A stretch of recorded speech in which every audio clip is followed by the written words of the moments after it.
and we all realise, damn, I hate you. Hi everyone, Lux here. Apologies for the lack in videos recently. Obviously, we've been very busy with the autopsy report. We have hit a third of our goal so far. However, because of certain things happening, we might not actually need the full 600. Hopefully, we'll be making the autopsy report very, very soon. This is actually a perfect segue into this video. I want to posit the question to you: what does this rise in independent horror filmmaking mean for other independent filmmakers and also content creators?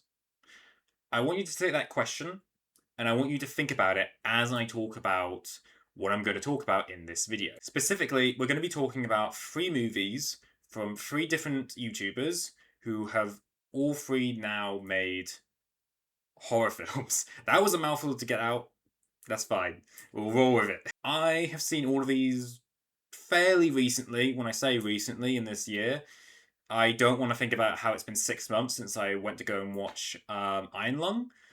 So we're not going to talk about that. We're going to talk about the films as a whole, what they mean, and why they work, as well as some background information as someone who is chronically online at this point. Also, if you see me refer to my book here, it's because this is where all my notes for this video are. So I will try and just maintain sweet, beautiful eye contact with you as I sit down to read you a bedtime story on the YouTuber to horror filmmaker pipeline. Enjoy. So, to put it into perspective, Markiplier has been around for a very long time on YouTube, amassing 38.7 million subscribers along the way. While he is more famous for his horror gameplay, such as Five Nights at Freddy's and Garten of Banban, I don't know. We can call him a Garten of Banban YouTuber. He also was known for making a lot of sketch comedy content. This is such as the microwave that turns people into popcorn, and also Wilfred Mother Loving Wolfstash. But he has also been famous for other creations, such as In Space with Markiplier, A Heist with Markiplier. I could go on, but here is like kind of a list of what he has done, and it is quite fun to play through those like kind of choose your own adventure games. All of those are very high production quality, and you can tell that when you watch them, and then the behind the scenes as well of how much went into those series and kind of like the fan feedback that people got from them. I remember in my first year of uni, playing through In Space with Markiplier Park One, and really enjoying that playthrough, and also being like, but wait, I've got to search for the other endings. Why does this all lead back to one ending? What is going on? And then also waiting for part 2 to come out and being very like excited and very like satisfied with it. I love the conclusion that In Space Part 2 had, and it was just really fun to watch and just see how something like that could be made. Fun fact, it did in that time inspire me to write my own Choose Your Adventure web series with my friends. It was called Metaventure, which now looking at it with Meta, I'm like, no, that I hate that name now. And in case you really can't tell this, a lot of the way that I wanted to do content creation and filmmaking is kind of in due part to like Markiplier. I really enjoyed the way that those kind of projects come out, how they are marketed, how they basically function for the YouTube audience. It's really fun. It's really exciting to see stuff like that. And I don't know. There's always a part of me that loves a good web series over like a TV series or a film series. I think just that audience interactivity just works so well for stuff like that. It's also safe to say that when it actually did come down to making such projects like In Space and A Heist, and it often created a really like awesome collaborative event. Especially when you have like Markiplier playing like so many different characters and all of them being like very iconic in their own way, like Yahtzee, for instance, who was the prisoner in A Heist and also appears in Space. You've also got Actor Mark, who was in Who Killed Markiplier. A lot of those methods of storytelling and how they worked for audience interactivity as a whole is something that I think has been studied, but I think it should always still be studied because I think it creates such an interesting dynamic in how audiences and content creators can interact. It creates a very fun parasocial relationship in a sense. It's very safe to say that with such projects and such like connectivity between audience and content creator, that Markiplier has grown quite a loyal and very intense fan base when it comes to projects that he's making. Which is why a project like Iron Lung is such a big deal for the fact that it is both self-financed for close to 4 million US dollars, I believe, as that was confirmed in a recent podcast interview with Markiplier. And it was also entirely self-produced, meaning that he had full creative control, full creative rights over the project.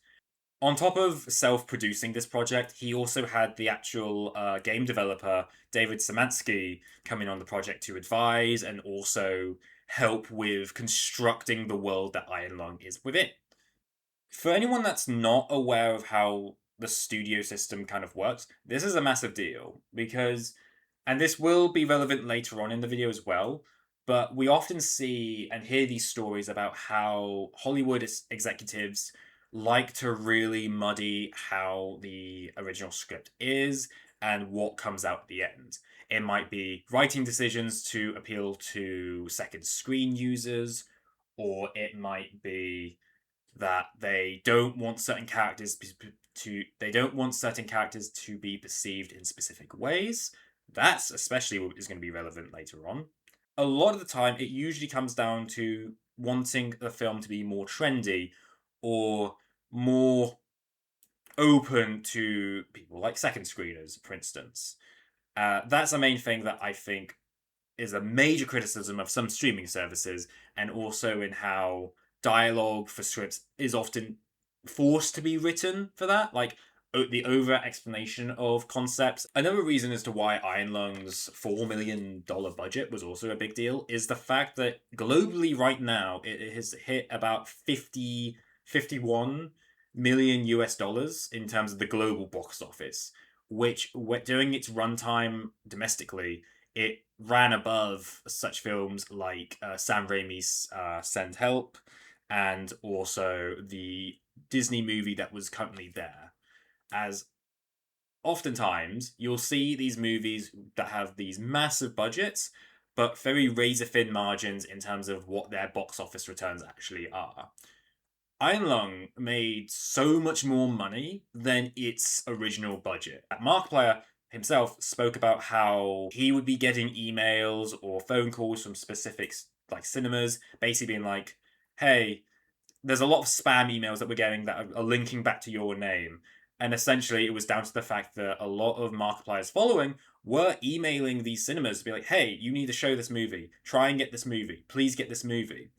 And it really proved a point of like, if you have a massive audience, even if you have an audience, right, and there's enough demands for something, eventually said providers for that demand can and will fold to that because they see the money potentially. Even if that's the most capitalistic way of looking at it, it provided an excellent opportunity for Iron Lung's box office to just massively explode. So you might also be wondering what worked in this situation. It was a lot of it was down to the fact that Markiplier has cultivated such a loyal and authentic connection with his audience that so many people were willing to support this, even if they had never watched the gameplay of Iron Lung, like I had. I didn't know anything about Iron Lung before going to obviously watch the film. After watching the film, I have now played through Iron Lung and thoroughly enjoyed the experience that was in it. It felt very claustrophobic, but when you play the adaptation of something and you've also watched the adaptation, it creates this really unique experience of you can put yourself in the character's position, the position of Simon, in regards to the movie, and how claustrophobic, how insanity inducing being basically welded shut in your coffin is when everything can kill you. The thing that worked with Iron Lung being released in so many theaters is the fact that Markiplier's fan base, being 38.7 million, worldwide, that does create the situation where there's a lot of people that are going to ask for a film to be distributed. They are going to want that film, they're going to want to see it, and they will want to pay money for it. And that revenue continues way past any theatrical run of it, as you'll later find out. The marketing for Iron Lung itself was also very interesting.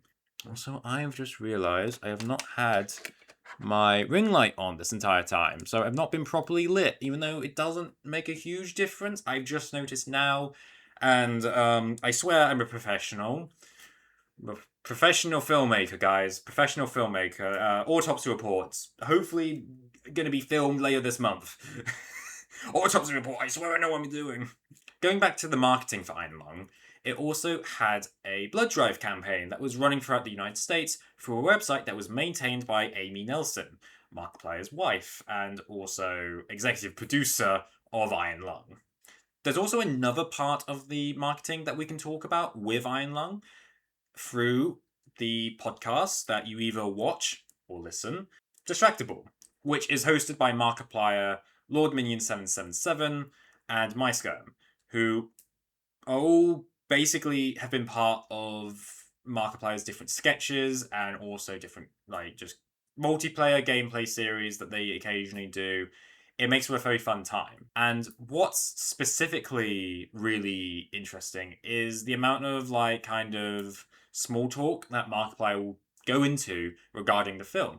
There is a lot of moments where you're hearing about this film and how, again, this journey of him learning different things, whether that is VFX rendering, that is.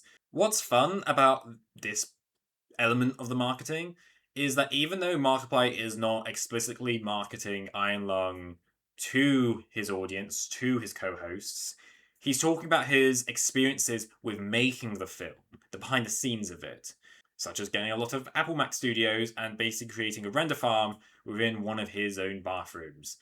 It's a very interesting fact about Iron Lung. I'm really excited to see what the behind the scenes of Iron Lung is going to be and kind of like how more of it was made, how certain shots were done. I think that's going to be one of the most interesting things for filmmakers, especially student filmmakers, to look at in regards to Iron Lung and everything that it kind of stands for, I suppose. To put it very plainly, getting a lot of Apple Mac Studios is a very unattainable path to actually doing filmmaking independently, and it's very unconventional. But in that defense, I do also want to point out that when you are making films, you are sometimes going to go for the very unconventional ways of making them. To make certain shots work, you have to be prepared to hide in the corner, be crammed up in a corner, or be in a very warm room, or something else that I have probably done when making films with people, and it's just been very unconventional and very just like not what you'd think you'd be doing if you were making a film in film school or doing a film production degree. Trust me, there's a lot of things that I've done on independent sets that would not fly in actual like degrees for film production. It's a very interesting experience and very fun. Filmmaking is just very creative, very unconventional, and yes, sometimes can be very unattainable depending on how big your scope is for what you want to make. I want to preface that right now. That being said, however, it does highlight a massive thing that I feel like a lot of Hollywood executives, a lot of studios will often leave out, is the fact that they can't fathom people who basically have learned to do filmmaking themselves from a not and kind of in a non studio setting, in a non traditional setting, are able to direct, edit, act, write in their own films all independently. The idea of a $3 million budget being ran independently, self financed as well, is something that like studios can't understand. You'll see all these big $1 million movies. Any Marvel movie that you watch will always face the criticism of like, you have this budget, but what have you actually done with it? What quality control have you done with this movie? There's very few exceptions with films that have had that massive budget and had massive returns. There have been movies where the marketing has just been so good that people have flocked to go and see it. Barbenheimer was an excellent marketing ploy, basically releasing both Oppenheimer and Barbie on the same day, and then people making a social trend to go and watch those films back to back. But you see a lot more of the studios now kind of seeing that trend. I mean, like, hey, we should do this with these films. I believe the most recent one now is going to be Avengers Doomsday and Dune 3, which people have called it Doomsday. I don't know. I don't know if that's correct. I might be wrong on that. If I'm right, Lux, correct me. Or rather, if I'm wrong, correct me. But if I'm not wrong, don't correct me. Actually, you know what? You editing this video right now, you're great. You're doing a good job, and I think you're putting that degree to good use. And you know how to edit. Doing great. You're doing great, Lux. You're doing great. Going back to my point, I think there is something to be said about creating that authentic experience between content creator or YouTuber and the audience that you are making content for. I think as long as you are authentic in the way that you want to connect with people and that your content has that authenticity to it and it it's the main thing that I think works so well for these kind of movies. This especially goes for AI filmmaking, especially. I didn't think I was going to be talking about AI filmmaking, but anyway, we're going to talk about it. People who go down this AI filmmaking route essentially just want the results as soon as possible, rather than the journey that goes into learning the skills and also figuring out how do I make this shot work? How do I make this specific edit work? I want to make this VFX shot and I want to make this creature. How do I do that within a way that is doable for me? And I think that's the main thing that a lot of these AI filmmakers will always forget is it's not about the end result of what you create. It's about the journey and the process that goes into creating that monster in that scene, that landscape. People will tell if you're using AI for stuff, and people will be very vocal about it. And I think that's the main thing that when it comes to AI filmmaking, people will just forget. They forget that it's not about the end result, it's about the journey. Anyway, I'm gonna go off my soapbox now. Bye. That joke was not worth it. So what is gonna happen with Iron Lung now? Well, glad you asked, Steve. Glad you asked. Because Iron Lung is now on YouTube movies to buy or rent, it essentially means that there can be more profit going into that project, but also it acts as another way to distribute your films. Now, there are plenty of ways you can distribute films, whether that be through Amazon Prime, whether that be through Tubi. The main thing that I think is accessible for a lot of filmmakers now, especially self-taught filmmakers, a lot of independent artists who don't want to use the traditional routes like Amazon or film festivals, they want to make their movie and release it onto YouTube. And that's something that you can do. You certainly can just release the whole hour and a half, 2 hour movie on your channel, no questions asked. However, YouTube movies does exist, and if I'm thinking of this correctly, and I think if this works the way I think it's going to work, it could mean that um, independent filmmakers could put their movie up and still get revenue from it, depending on what cut that is. And I think for Iron Lung, that opens the door for a lot of independent filmmakers and YouTubers who want to be filmmakers to have that ability to make something that they really care about and also want to showcase with people while also getting something in return. What makes the release of Iron Lung and its success even better is the fact that now you can go onto YouTube movies, buy or rent Iron Lung, and you get to watch it as much as you want. Apart from renting, you only have that for a specific amount of time or a specific amount of watches. I'm not sure on that. Going to this point, I feel as if this gamble for Iron Lung pays off, it opens the door for a lot of independent artists and a lot of independent filmmakers to make stuff that they really want to make and also benefit from, as I think you should. I don't think filmmaking should be a thankless job. I think you should get to enjoy what you've made, and everyone else who's been on that project should get to enjoy what they've made, and it be able to give back to you in some way or another, whether that's through recognition, monetary recognition, whatever that be. And I think that's something that has to be important for a lot of freelance artists, especially. And that's why, with what's going on with Iron Lung, will be very interesting to see how time will continue that story. Which now I want to go into the next video because I wish I would just make a film. That was a terrible segue. Obsession.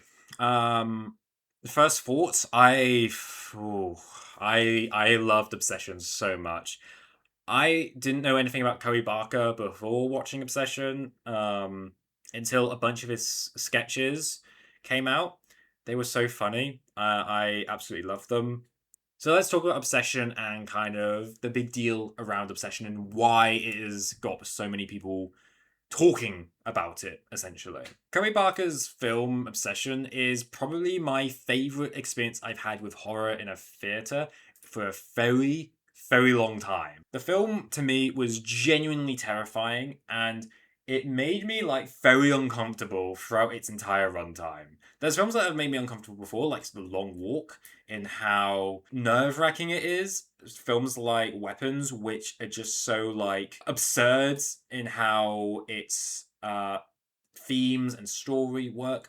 Curry Barker's horror film Obsession is probably my favourite horror experience I've had in a theatre for a very long time. The film was genuinely terrifying, and I felt so, tense and uncomfortable the entire time that I was watching it. And to me, that tells me it was an amazing film. I absolutely loved it. I want to watch it again. I want to own it on Blu-ray. I want to watch. I want to own a lot of movies on Blu-ray, but Blu-ray, man, it's getting expensive. I want it though. It's not gonna stop me. It's not gonna stop me. Can't stop me from getting Blu-ray. Can't say no to me. I'm gonna get Blu-ray. Gonna get it no matter what. Barker's own story with filmmaking is something that I feel is very relevant to a lot of independent artists and filmmakers, in the sense that if you're told that if you want to do filmmaking, you have to go to school for it.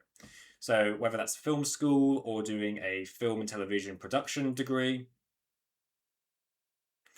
Uh, to give a brief overview, Barker basically met his friend and eventual business partner, Cooper Tomlinson, in film school, in which they decided to start making comedy sketches on a YouTube channel called That's a Bad Idea, which currently sits around 1.5 million subscribers. As said by both Barker and Tomlinson, a lot of these situations in the sketches are based around everyday events, experiences that they've had, or just kind of the funny thing that you might think of when you're just having a deep conversation. Like, why is the Neighborhood Watch just watching? Why are they called the Neighborhood Watch? Aren't they meant to be like the HOA's equivalent of a police or something like that? A police force, but they just watch. A lot of these activities can also just be completely blown out of proportion or be very cringy in how that they are delivered, which I think in its own way adds to the comedy a little bit. That's just my opinion, though. Curry Barker is also known for releasing his own short films on YouTube, with such films as The Chair. He has also gone on to make a horror feature film called Milk and Cereal, which he directed and acted in.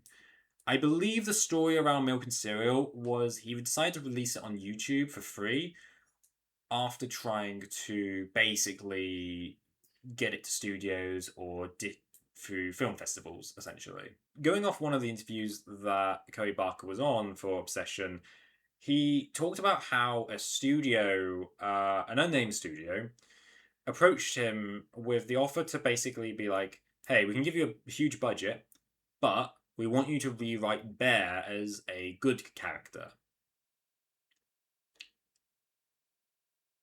You can see how that's problematic, right?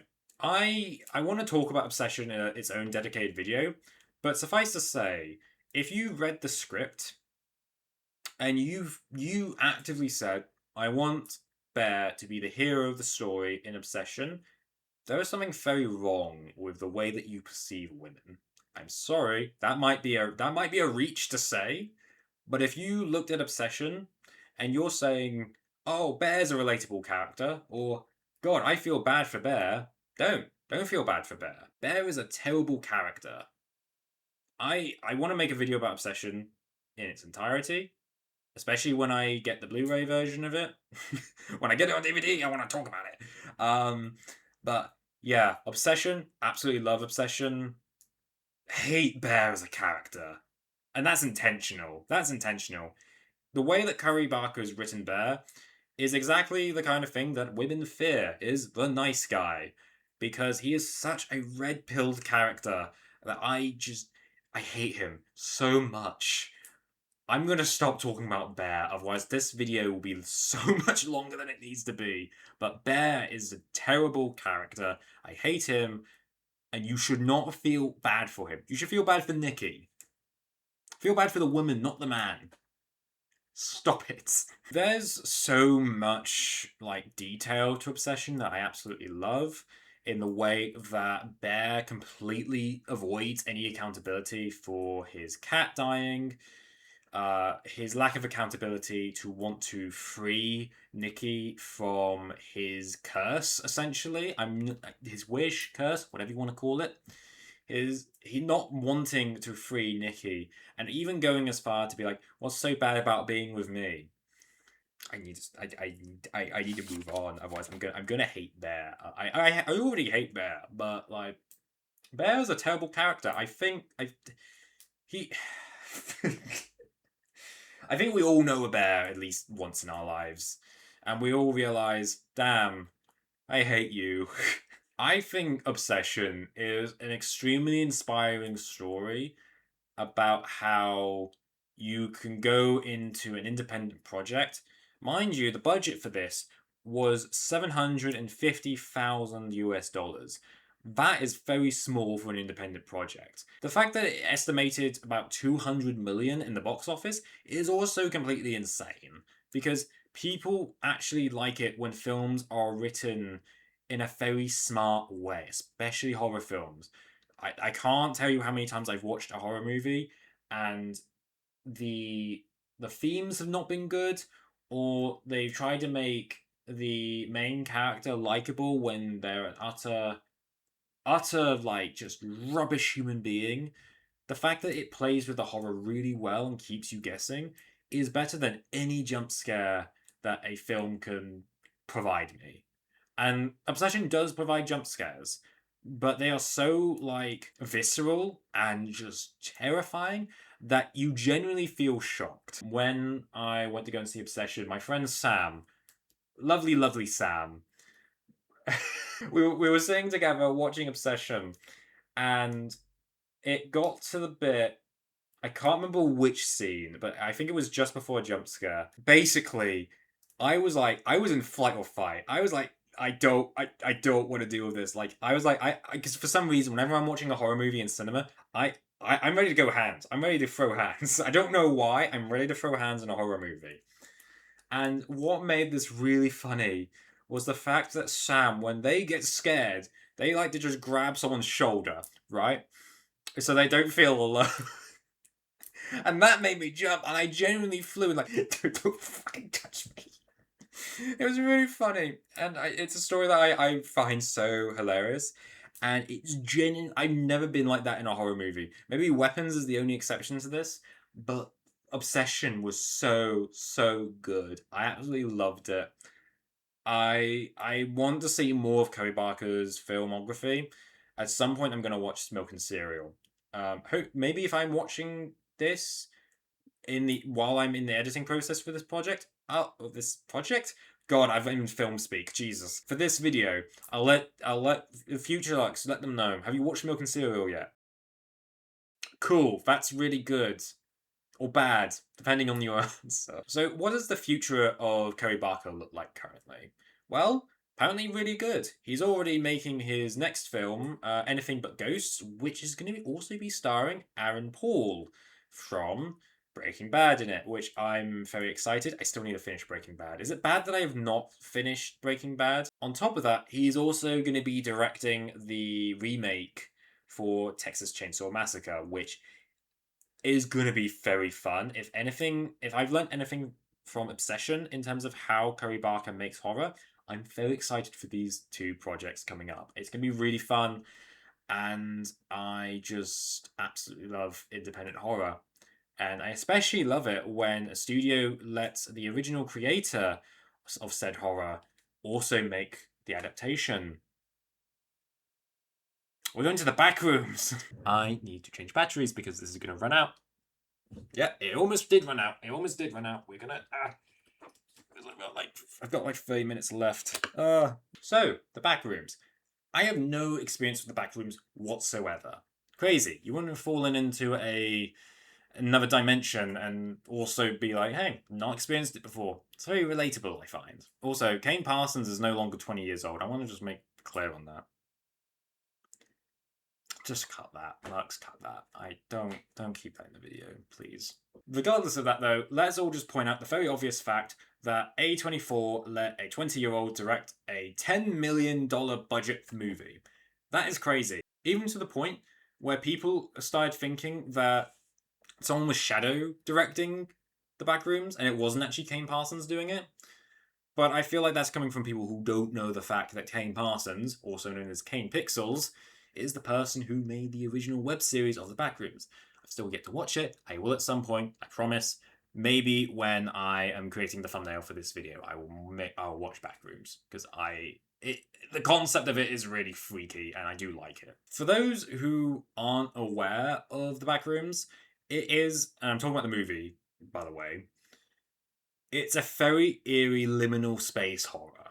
I think what really works with the Backrooms is the fact that it is atmospheric. It's not jump scary. It's not like Obsession. And I feel like that's something that needs to be made very clear somehow, is the fact that Obsession and the Backrooms are two different kinds of horror. Where Obsession is a very realist and very kind of drenched in reality in terms of its horror, the Backrooms is very supernatural and very liminal and very claustrophobic in the way that it does its horror. The way that Backrooms does horror, does tension, works so well. I didn't get it on my first watch of Backrooms, unfortunately. I was a little bit unsure about it. But I think giving it some time, I really came round to enjoying it. And I would want to watch it again, potentially getting it on Blu-ray as well. You can tell I like just getting Blu-rays. I got Sinners on Blu-ray a few months after it came out, and I utterly enjoyed watching it again. I don't need to talk about Sinners again, but I love Sinners. What I think is crazy about the Backrooms is that it's a movie that kind of follows this idea of an infinite nightmare, essentially.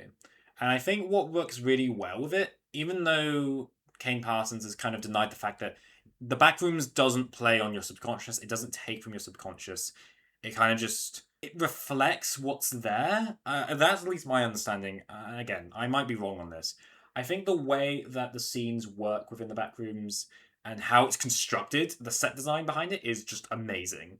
I'm very scatterbrained with the Backrooms because of the fact that there's so much to talk about within it that I don't know where to focus, and my ADHD is just I want to talk about everything, but I can't because I don't want to make this a hour-long video. It might be an hour long. I don't know. I hope not. I really hope not. One of my favorite scenes from the Backmoos. One of my favorite scenes from the Backrooms is when they're going through it. They've got the camcorder and they're like, we want to capture what's on here so that we can bring it back. And actually be like, this is what's happened. This is what happens when you go through this specific part of the wall in the basement area of my shop. And how it blends the CG elements of the film with the creature, the scenes, the room that has the Christmas tree and the lady that's in it. And how that all blends together for a feature film is so cool. When you realize that Kane Parsons has made the Backrooms web series through entirely Blender, it's really cool to see kind of how that all fits together with the movie as well, and kind of the mythos that the Backrooms has, while also being its own thing. Regardless of the whole like camcorder and CG environments creates an extremely like claustrophobic feeling when you're watching the movie, and it's really fun. It's really engaging, and you're like, I absolutely love found footage style horror. Hence why I'm making the autopsy report, it being found footage. Found footage just has such a personal element to it that I think works so well with creating this kind of film. And honestly, I absolutely love the Backrooms for that. Even though it's not entirely all found footage, that scene specifically is just my favorite scene out of the film. And I think everything else in the film, it just with the liminal space, the open environments, it's very eerie, and I think that's something that plays into the strengths of the Backrooms so well. The reason why it took me a little bit longer to get round to the Backrooms than it did something like Iron Lung or Obsession is the fact that I think the Backrooms plays with fridge horror. Now, for those who aren't aware, there's an excellent video talking about fridge horror. I want to link that video in the description below because I think it's a very good watch. The idea of fridge horror is that when you're consuming the thing that you're watching currently, you might not think that much about it. You might not be scared in the moment, but after letting it sit for a while, fridging it as such, you realize and your brain starts to put together like, oh, this is actually more terrifying than I think it is. It's a really interesting tactic. It's very interesting horror um story writing element because it creates so much more engagement in the media as well as a whole. And I think fridge horror works so well because it's constantly on your mind. You're constantly thinking about it. You're like, wait, the Backrooms is a lot more terrifying than I think it is because of how it works, because of how it can basically be anywhere and it just can go on forever and ever and ever. It's utterly just like terrifying to think about. And I think that's what really works for the Backrooms movie is the fact that the ending of it is just shots of the rest of the Backrooms and the copy of the main character as well. It is kind of like it makes you wonder how far does the Backrooms go and how many versions of someone is there in the Backrooms? How much does it try to reflect someone in the Backrooms? And I think that's such an engaging perspective to have about horror and the Backrooms specifically as a concept. It's terrifying, honestly. So, in conclusion, we talked about a lot with Iron Lung and Obsession and the Backrooms, but what does it all mean? What's the takeaway here? Because if you look at Iron Lung, it is a story about how someone self-financed, self-produced, and has managed to pretty much self-distribute the entire $4 million budget film, and the creator behind that is now paving the way for other independent filmmakers to get their shot on YouTube for their films.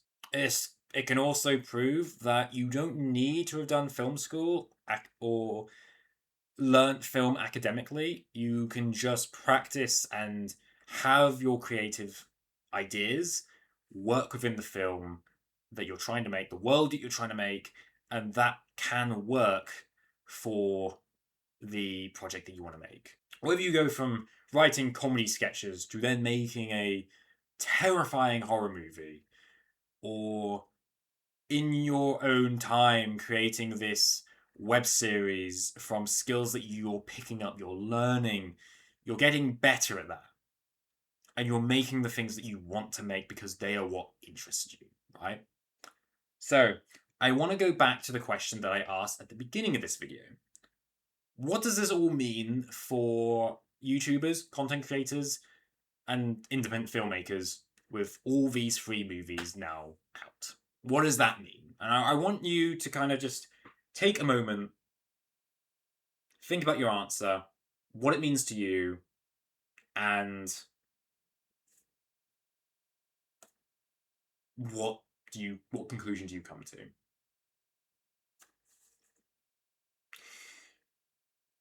To me, this means that independent artists actually have a shot in making the things that they want to make and being respected for it.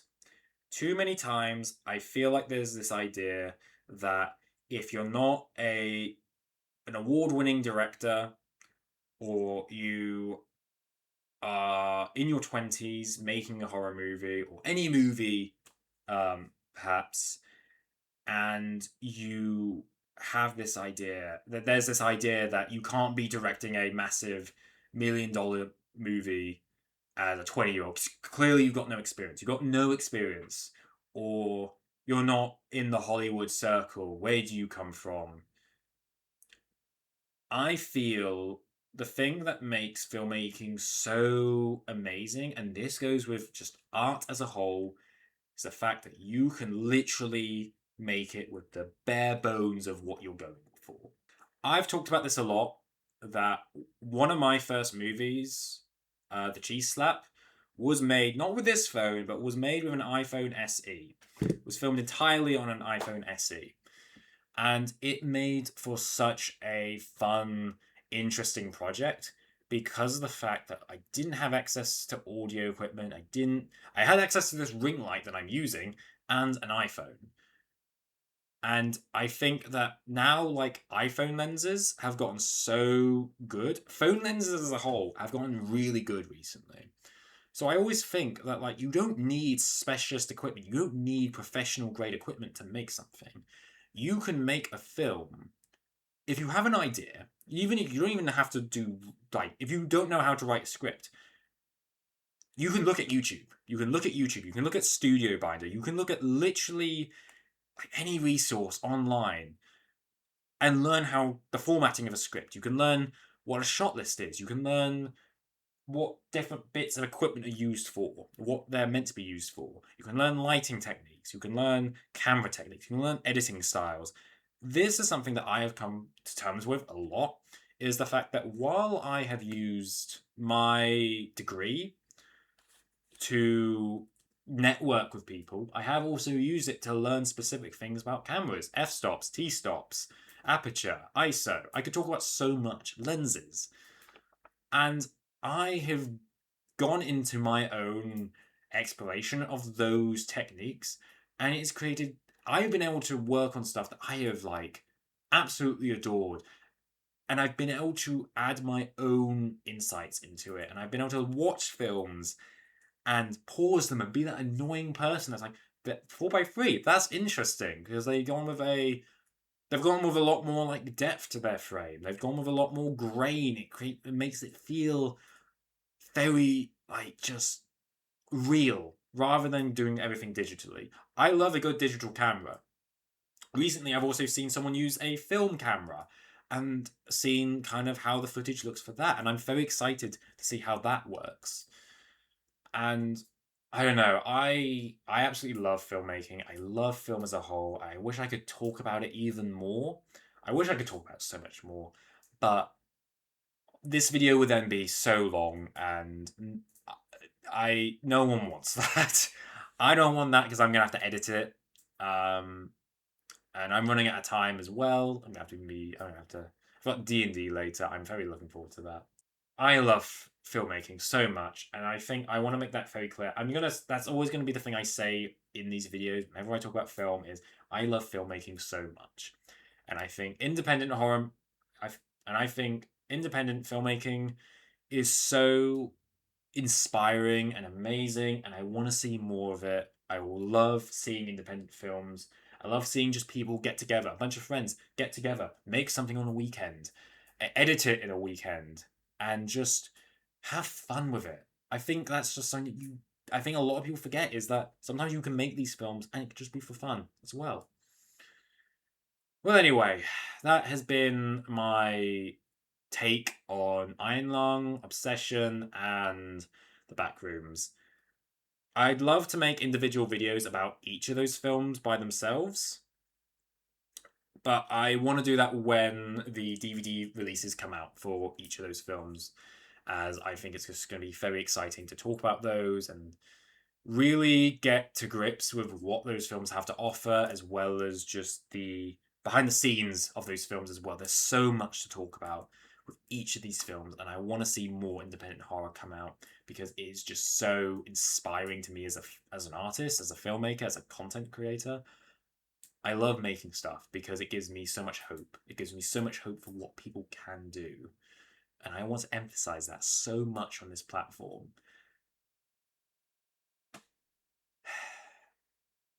I love filmmaking. What can I say?